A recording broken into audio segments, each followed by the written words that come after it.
So what advice do I have for college graduates interested in getting involved in the spheres you've tapped into? Certainly I'd invite you to apply for a job at SolarCity or Tesla or SpaceX. If that doesn't work for whatever reason, then I guess apply to jobs at other companies in that arena or try starting a company. The space business is quite hard to start a company in the space business because it's such a capital intensive business. So it may be better to do something in solar power, or if you're going to do it in cars, do it as kind of a component supplier for cars or something like that.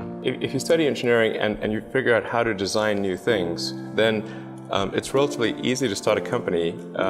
You just need to get a few like-minded people with you. How did you get the expertise to be the chief technology officer of a rocket ship company? I do have a physics background. That's helpful as a foundation.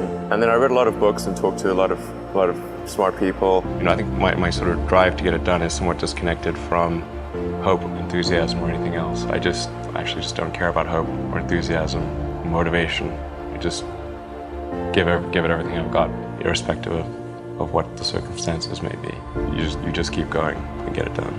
What is the one thing that has surprised you about your life? Oh, one thing, wow. Well, I'm surprised by the whole thing, honestly. I certainly didn't expect for any of these things to happen, honestly.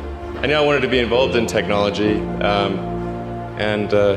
in fact, the only reason I started a company back in '95, an internet company, was because I couldn't get it. There were only a few internet companies, and I couldn't get a job at any of them.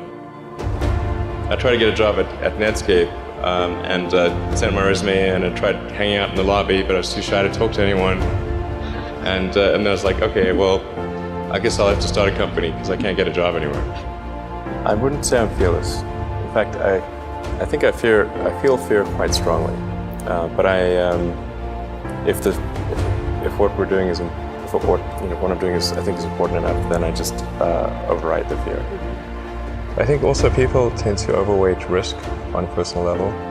It's one thing if you've got, a mortgage to pay and kids to support, and that if you were to deviate from your job, how are you going to feed your family and pay the rent? And okay, that's understandable.